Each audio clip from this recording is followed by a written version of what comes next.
Makikita po natin yung temptation na binigay ng demonyo sa ating Panginoong Jesus.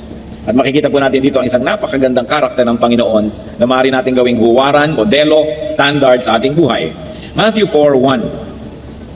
Then Jesus was led by the Spirit into the desert to be tempted by the devil. At doon pa lang sa opening sentence na yan, napakarami na po natin pwedeng maging leksyon. First of all, that the Lord was Spirit-led. Ang ginagawa ng Panginoon ay ayon sa udyok, bulong, turo ng banal na Espiritu. And that the Lord followed the leading of the Holy Spirit. If you're being led by the Holy Spirit to go to the desert, to the wilderness, and to stay there and to fast for 40 days and 40 nights, that's not an easy thing to do. Maaring tayo mga tuwiran, tumanggi, umiwas, subalit siya ay sumunod. In our lives, what can we learn from the lovable Jesus in this verse? Be Spirit-led. Listen to the voice of the Spirit. Kaya nga ang kabilin-bilinan sa Revelation 2:29, he who has an ear, let him hear what the Spirit says. Pakinggan ang inuudyok, ibinubulong ng Espiritu. We must be Spirit sensitive. Pagka po may ipinapagawa ang Panginoong Diyos, kailangan tayo tahimik, quiet enough to hear the voice of God. Because seldom will the Lord raise His voice and shout. Most of the leadings are given through whispers, through quiet persuasion. Kaya kailangan po merong enough space and time in our lives we are quiet so we can process the promptings of the Holy Spirit. But as children of God and the children of truth, we must discern if the Spirit is of God. Dahil may evil spirit din na bumubulong-bulong at nangihikayat, nangaakit. 1 John 4:1, do not believe every spirit, but test the spirits to see whether they are from God. Examine the things we do. Examine the things we like to do. And we ask ourselves, is it from God? Kung may nakasakit ng inyong damdamin at gusto nyong saktan din, itatanong nyo lang sa sarili nyo, is this leading from God? Kung gusto nating gumante, is this from God? Na-offend tayo, meron tayong gustong gawing retaliation, is this from God? Makinig lang po tayo sa Espiritu ng Diyos, tayo makaiiwas na sa napakaraming mga pagkakamali at sa napakaraming mga sakit sa buhay. How do you do that? How do we discern? How do we develop discernment? If the Spirit is from God or not, immerse yourself in God's Word. Kailangan babad tayo sa salita ng Diyos, babad tayo sa panalangin, at babad tayo sa impluensyang makadiyos. Nagkakaroon tayo ng napaka-sensitive spirit that we will discern if the Spirit is from God or not. Because it is the Word of God that will confirm or deny the source of a message. Kaya kung puro tayo emosyon, puro kanta, puro talon, puro sayaw, pagkatapos walang pag-aaral ng salita ng Diyos, nagiging emosyonal lang tayo, ang mangyayari, tayo maring paglaruan ng ating damdamin. Nagkakaroon ng maraming bukas na pintos para sa pandaraya ng mga masasamang espiritu. Akala tuloy maging ng anak ng Diyos, ang sinusunod nila ay Diyos, yun pala hindi na. Every spiritual activity must be based on and tempered by the Word of God. By an intelligent study of the Word of God. Hindi puro emosyon. So be led by God's Spirit, not by a bad spirit. Ituloy po natin ang pagbabasa ng chapter 4 ng Matthew, this time verses 2 to 4. After fasting 40 days and 40 nights, he was hungry. The tempter came to him and said, if you are the Son of God, tell these stones to become bread. Jesus answered, it is written, man does not live on bread alone, but on every word that comes from the mouth of God. So the Lord transcended his physical need and want and condition and resisted the temptation of food. Sa biglang tingin, ano ba naman ang masama na yung bato ay gawin nga niyang tinapay, gutom siya. Pero what would have happened? Mahuhulog siya sa patibong ni Satanas. He would play the game by the rules of Satan. At hindi siya nadaya. Para hindi po tayo madaya, we can learn from the Lord Jesus. Transcend your physical, your present, your temporary situation. Yung atin pong panandali ang mga hirap, gutom, pangamba, pagdurusa, lungkot, huwag nating payagan yan na maging entry point ng pandaraya ni Satanas. Nothing is forever, not even sorrow, not even discomfort, not even problems. Pero pagka tayo nawawala ng pag-asa, yun ang mahirap. Kasi pag wala na tayong pag-asa, humihiram na tayo kay Satanas ng mga pamamaraan para malutas ang ating kalagayan. Pero kung meron tayong inaasahan, alam nating kailangan ay magpakatatag ako, mananatili ako sa tama, sa makadiyos, matatapos din ito dahil may inaasahan ako na wakas nito. And Jesus is our hope. No matter how difficult the situation, do not receive anything from the devil, though it might be what you need. And very especially, though it might be what you want. Do not receive money, or fame, or glory, or pleasure from Satan, though you may want it. Because God wants you well, God wants you prosperous. God wants you all right. May panahon, dapat lang lampasan natin yung mga pagsubok, dapat nating lampasan yung mga panandali, ang mga hirap, at sa dulo no, nandun ang mga kamay ng Panginoong nakaabang para tayo yakapin at tayo'y tanggapin. Huwag tatanggap ng anuman kay Satan. Meron tayong pangangailangan, si Satan ang nag-aalok na ibigay ito, huwag tanggapin. Sapagkat si Satanas ay hindi mabuti, hindi siya nagbibigay. Pagka meron niyang parang ibinigay, ang laki ng bawi. John 10:10, the Lord said, the thief, referring to Satan, comes only to steal and kill and destroy. Wala siyang ibinibigay na mabuti. Pero syempre, ang ibibigay niyang lason, sugar-coated. Ang ibibigay niyang kasinungalingan will come dressed as truth. So be very discerning and do not be swayed by your temporary need to the point that you will hurt your eternity. So, tinukso ni Satanas ang Panginoon. Kung Diyos ka talaga, kung ikaw talaga yung akala mo at sinasabi mong ikaw, ba't di ka maghimala? Gawin mong tinapay ang mga bato. But the Lord responded to the situation, to the issue, to the offer with a verse. Sabi niya, man does not live by bread alone. Hindi siya nakipagtalo. Ang isinagot niya, salita ng Diyos, nakasulat sa Biblia, kaya hindi pwedeng makipagtalo si Satanas. Pwede lang makipagtalo si Satanas sa sarili nating karunungan, sa sarili nating pangangatwiran. But when you quote the Word of God is powerful, that Satan has no choice but to submit to it. Psalm 119:42, I will answer the one who taunts me, for I trust in your word. And the answer is God's word. What can be learned, brother and sister? Respond with a verse.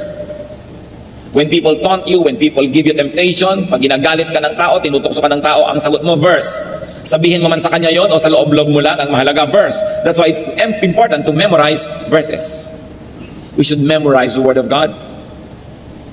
Tiyakin nyo lamang po na ang inyong interpretation at application na hindi self-serving. Kasi meron naman talaga nagko-quote ng verse pero maluktot para lamang palakasin ang kanyang depensa, para lamang magmatigas sa kanyang gustong sabihin at gawin. Pero ang sabi ng Psalm 119 verse 11, I have hidden your word in my heart that I might not sin against you. At kung sa puso nakatanim ang salita ng Diyos, paano mag-uugat doon ng kasalanan? May naunang nakatanim. Kung sa utak natin, sa ating isip, ay nandun na ang salita ng Diyos, naunahan na niya yung masama, paano pa makapaghahari ang masama doon? Meron ang nakalagay na nakabutihan doon. Kaya ang mahalaga, alamin, isaulo ang salita ng Diyos. So, no argument, the devil dropped the issue and just opened another issue. Matthew 4:5-7. Then the devil took him into the holy city and had him stand on the highest point of the temple. If you are the Son of God, he said, throw yourself down, for it is written, he will command his angels concerning you, and they will lift you up in their hands, so that you will not strike your foot against a stone. Jesus answered him, it is also written, do not put the Lord your God to the test. Ang temple po sa Israel ay nasa isang gilid ng syudad. May apat na pader, apat na dingding na makapal at mataas ang syudad. Doon sa isang sulok noon, sa isang gilid, nandun ang temple. At doon sa gilid na yun, napakataas ng bangin. Doon sa ibang mga side, pwede kayong lumabas ng wall at maglakad patungo sa iba't ibang direksyon. Pero itong side where the temple is, or where the temple was, ang gilid niya bangin na napakalalim na. Kaya pagka nahulog kayo mula sa templo, napakalalim na inyong kahulugan. So dinala pa ni Satanas, si Lord, doon sa ibabaw ng pinakamataas na bahagi ng templo at pinatingin doon sa bangin at sabi, kung ikaw nga anak ng Diyos, tumalon ka. Di ba? Sabi sa Biblia, eto, nagkukot na sa Biblia si Satanas. Kaya hindi lahat ng nagkukot sa Biblia ay galing sa Diyos. Tatandaan nyo yan. Dahil mali ang paggamit ng quotation. Sabi sa Biblia ay hindi ka papabayaan ng langit. Sasaluhin ka ng mga anghel ni hindi sasayad sa mga bato ang iyong paa. O talon na. Patunayan mo kung sino ka. At ang sabi ng Panginoon, do not put the Lord your God to the test. It is also written. Nag-quote na naman ang Panginoon sa Biblia. So the Lord did not walk into a trap. The Lord did not call the dare. The Lord did not prove Himself. And the Lord did not allow Himself to be measured by Satan's standards. Napakarami po sa mga tao ang dapat matuto dito dahil marami tayong pinapasok na gulo dahil lang tayo natutuksong patunayan kung sino nga tayo. O kung talagang matapang ka, kung maunang manuntok, o kung talagang magaling ka, gawin mo ito. Kung talagang matibay ang dibdib mo, itong unahin mong gawin. Kaya tuloy nagkakagulo ang mundo. Pero sabi ni Lord, it is also written, huwag mong bibigyan ng ganitong uri ng mga test ang iyong Diyos. Huwag po tayong mga kapatid papasok sa mga tukso, sa mga trap. O pinuprove na kung sino ka. Kuminsan yung mga ibang younger people, ipoproblem nila na magaling sila, mahusay sila. So anong gagawin nila? Magre-rebellion, gagawa sila ng sarili nilang mga kingdom. Pero may pinuproblem sila na magaling ako, kaya ko rin yan. But it's a trap. Because anything that is not done from a pure motive could only be the prodding of evil spirits. Sapagkat motibo ang tinitingnan sa atin ng Diyos sa ating ginagawa. Psalm 141 verse 9, keep me from the snares they have laid for me, from the trap set by evildoers. Iiwas niyo po ako sa mga patibong, sa mga bitag. So keep me from friends and family, keep me from myself, na nagiging dahilan para ako hindi makapag-isip ng mabuti dahil kakampihan ako agad, uudyukan ako agad, napatunayan kung sino ako, na magaling ako. Ito po ay mga patibong. Avoid traps. At syempre, sinasabi din sa Biblia, ang mga babaeng magagandang magsalita, ganon din ang mga lalaki na mapangakit, ay trap yan sa mga married people who should not even entertain such persons. They are traps. Oras na pumasok ka, hindi mo alam, bitag pala, ang hirap ng lumabas.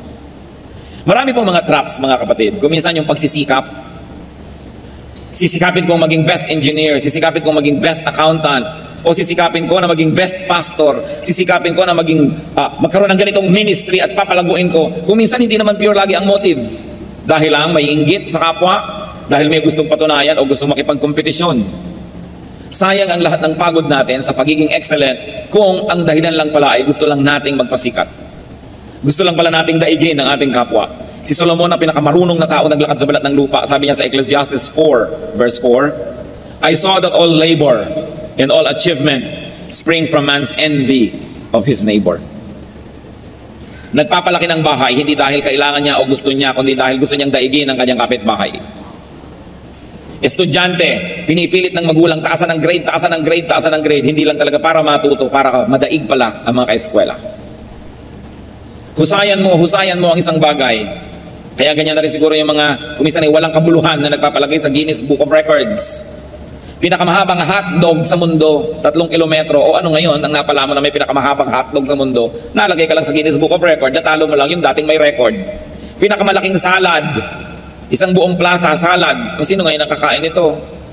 Pinakamalaking relleno, pinakamahabang pagkukulong sa loob ng kahon na maraming kasamang ahas. O ano ngayon ang napala ng isang sinukob sa iyong achievement para lamang madaig yung previous record. Sabi, ano ngayon ang katuturan niyan?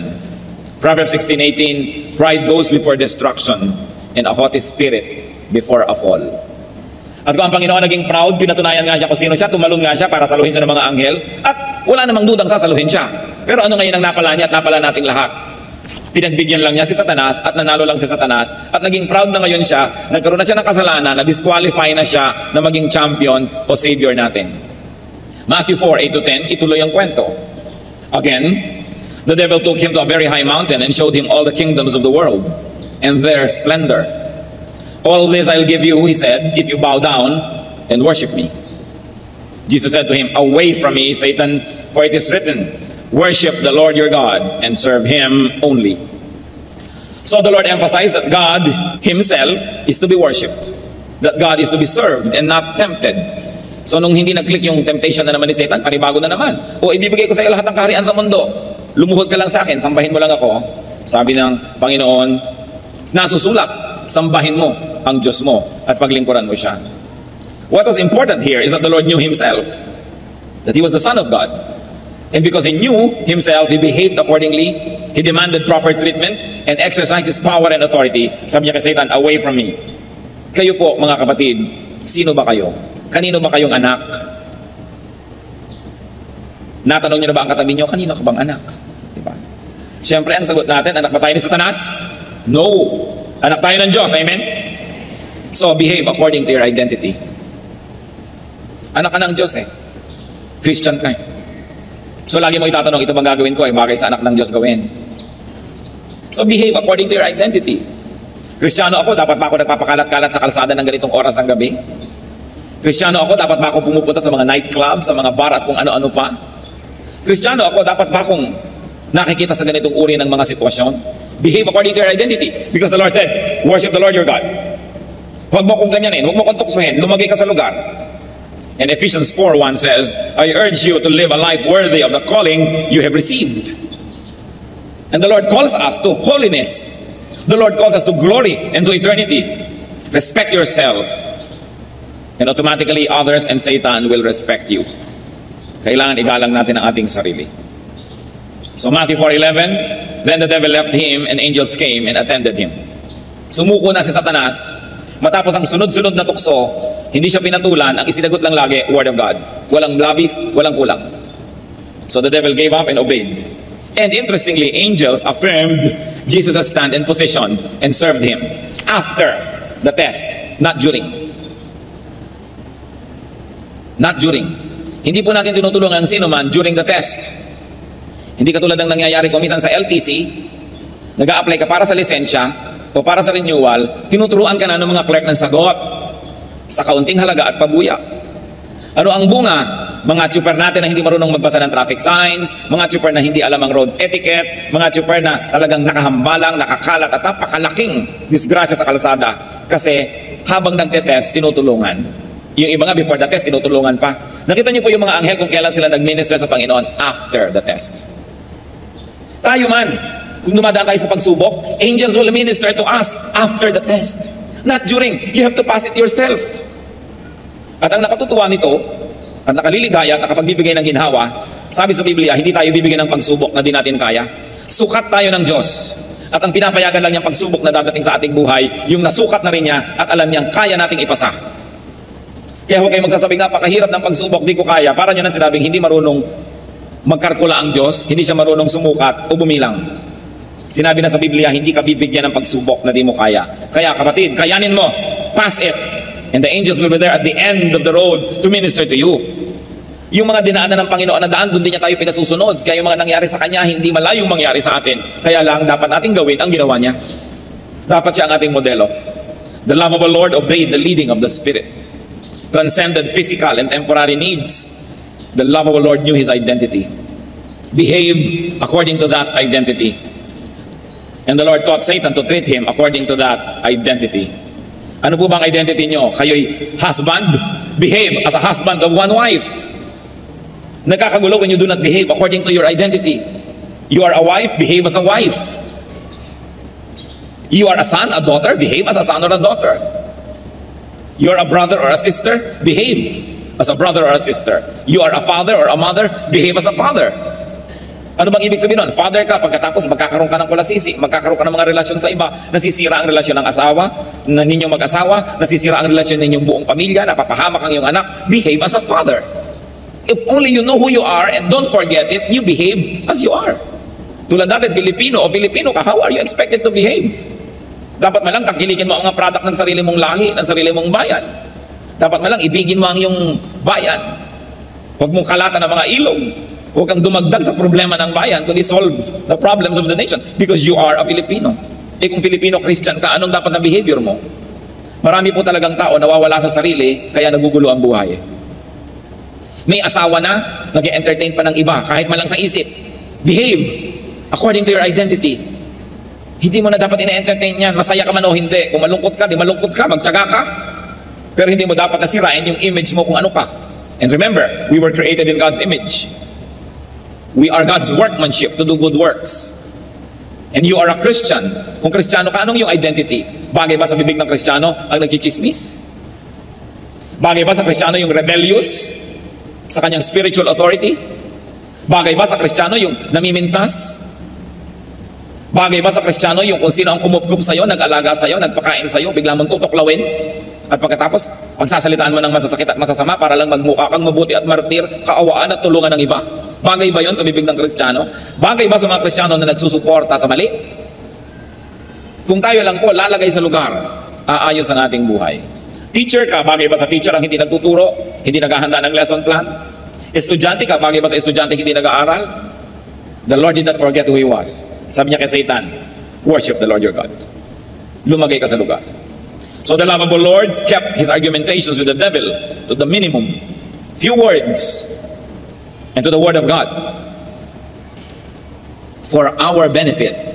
And thank God, He knew how to suspend pleasure and comfort, relief and satisfaction. Many people are deceived and trapped when they seek immediate pleasures. Hindi makapaghintay, minamadali ang panahon. Assistant pa lang, hindi maghintay, gusto agad siya ang maging top person. Tinetrain pa lang, hindi makapaghintay. Gusto agad agawin ng kapangyarihan.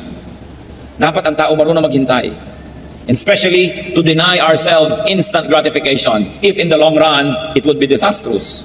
Hebrews 11:24 to 25, by faith, Moses chose to be mistreated along with the people of God, rather than to enjoy the pleasures of sin for a short time.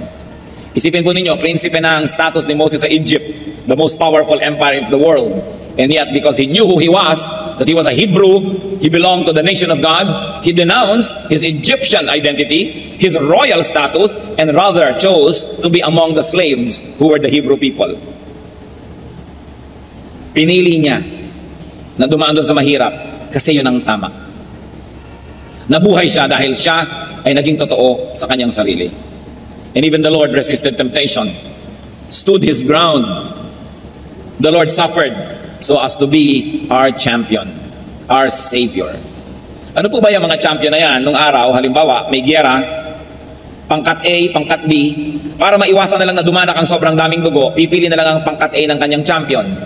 Yung pangkat B, champion. Yung dalawa ang maglalabanan. Pag natalo yung champion ng pangkat A, talo na yung buong pangkat A. Yan ang hinamon ni Goliath sa Israel. Sabi niya, ako ang kampiyon ng mga Philistines. Humanap kayo ng kampiyon nyo, kami na lang maglalabanan. Kung natalo ako, talo na yung buong army namin. Huwag na nating lipulin ang lahat. May champion ka. Nakita nyo pa, pag may champion tayo, ang binibining Pilipinas, yan ang champion ng Pilipinas, ilalaban mo sa Miss Universe. Pag natalo siya, talo na yung buong Pilipinas. Pag nanalo siya, panalo na yung buong Pilipinas. Pag may basketball team tayo, sila yung ating champion. Pagka meron tayong representative, sila yung ating champion. So, si Lord, siya ang ating champion. Lumaban siya para sa atin. Hindi na tayo ang inisinuong sa giyera with Satan.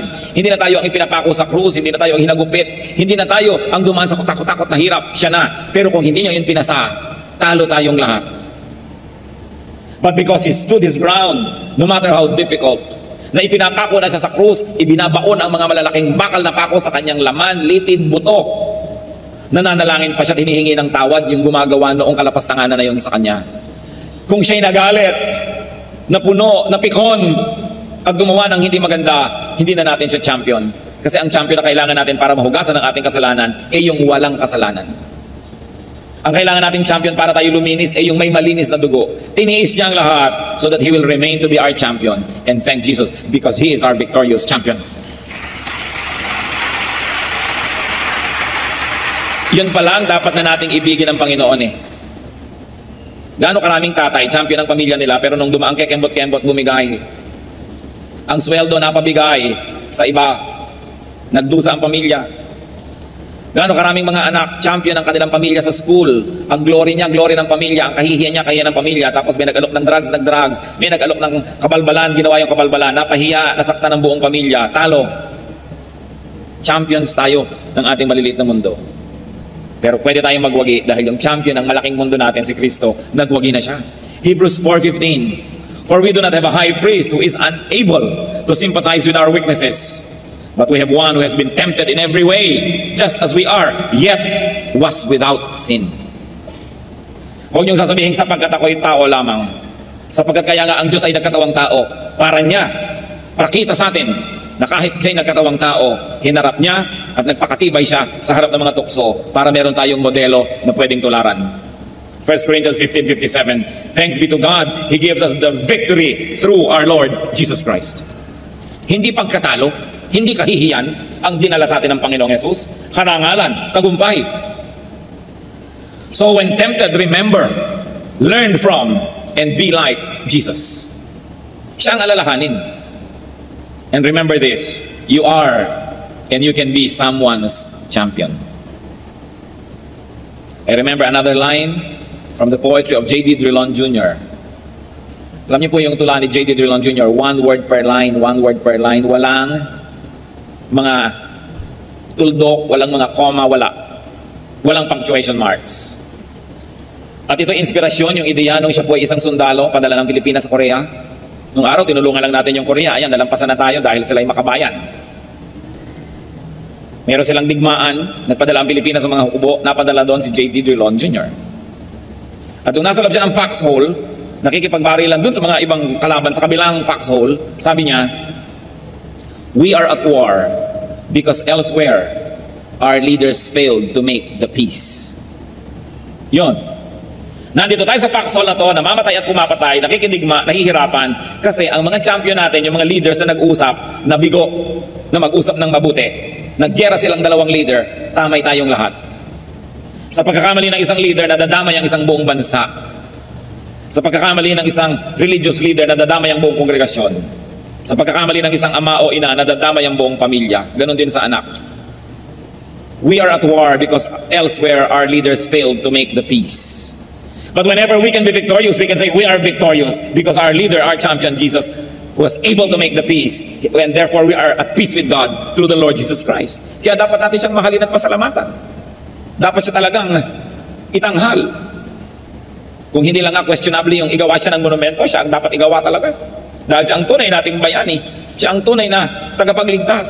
Dahil nanalo siya, pwede tayong manalo. At dahil tinanggap na niya lahat ng parusa, pwede na tayong hindi parusahan. When people are not able to do what is right, people under them are dragged into suffering. So you are and you can be someone's champion. Do not fall, if only for the sake of others. Dahil marami tayong dadalhin pag tayo'y bumagsak. Thank and love Jesus. Nauna na siya sa paggawa ng mabuti. 1 John 4:19, we love because He first loved us. Nauna na tayong minahal ng Diyos, dapat tayong makipagmahalan sa Kanya. At itong dapat nating i-develop. I don't know how you will do it in a personal way, but develop a personal love affair with Jesus. Isang personal, maganda, masarap na relasyon. At salamat na lang dahil nanalo na siya. Huwag kayong malungkot, huwag kayong magluksa, huwag kayong matakot. Revelation 5:5, do not weep. See, the Lion of the tribe of Judah, the root of David, has triumphed. Nagwagi na. At lahat tayo nakinabang at nakikinabang dahil sa kabutihan ni Jesus, dahil siya ang ating champion. 2 Corinthians 5:21, God made Him who had no sin to be sin for us, so that in Him we might become the righteousness of God. Christian, love your hero, love your champion, love your Savior. At paano natin masusuklian ang kabutihan ng Panginoon bilang champion natin? Be a champion to someone. Fight a good fight for the sake of those who believe in you, for the sake of those who trust you, for the sake of those who rely on you. At mas marami tayong taong pinamumunuan o nasasakupan, mas malaki ang ating pananagutan. Jesus is our champion. At ang sabi sa Bible, I can do all things through Christ who gives me strength. Ano po ba ang ating mga hinaharap na mga temptation? Anong mga kahinaan? Pinanghihinaan ba kayo ng loob? Huwag niyong lilimutin kung sino si Jesus at kung sino kayo. Na tayo ay anak ng Diyos. Tayo ang tagapagmana ng Diyos. We should behave accordingly. Huwag nating lilimutin, lalo sa mga panahon ng hirap. Huwag tayong bibigay. Huwag nating lilimutin, hindi bagay sa aking sumuko. Si Jesus, nung binibigyan ng pagsubok, ay hindi sumuko. Hindi ako dapat sumuko. Nauna na siya. Hindi ako ang pioneer. Hindi ako ang iimbento o hahanap ng mga sandata o lunas. Nagawa na lahat ni Jesus. Susundan ko na lang ang kanyang mga yapak. Maninindigan ako sa tama. Panginoong Diyos, kami nananalangin sa sandaling ito. Tunghayan mo po kaming lahat ang mga personal na buhay ng bawat isa. Alam niyo, Panginoon, ang mga dinaranas ng iyong mga anak ng mga pagsubok. Alam niyo po, ang dinadaanan na hirap. Alam niyo po, Panginoon, na napakadaling matukso kung ililipat namin ang aming paningin doon sa iniaalok ng kalaban. Turuan niyo po kami, Panginoon, na manindigan. Turuan niyo kaming tularan kayo as our champion. Lalong-lalo sa mga anak mong nakikinig na yung salita, na sa kanilang pagbagsak ay maraming madadamay. Ituro mo sa aming maging matatag. Ituro mo sa aming manindigan. At huwag lilimutin kung sino kami, anak nyo, na hindi kami bagay gumawa ng mga hindi nararapat sa iyong mga anak. Diyos sa langit, aming Ama, kayo na pinagmumulan ng lahat ng habag, lahat ng kapangyarihan. Nagpapakumbaba kami at kinikilala na kailangan namin kayo. Kayong nakakaalam ng kalagayan ng bawat isang humaharap ng mga pagsubok, mga humaharap ng mga hirap, humaharap ng mga bagay na parang di kakayanin. At talagang hindi kaya kung aasa lang sa sarili. Subalit, Panginoong Jesus, nauna na kayo sa daan na ito.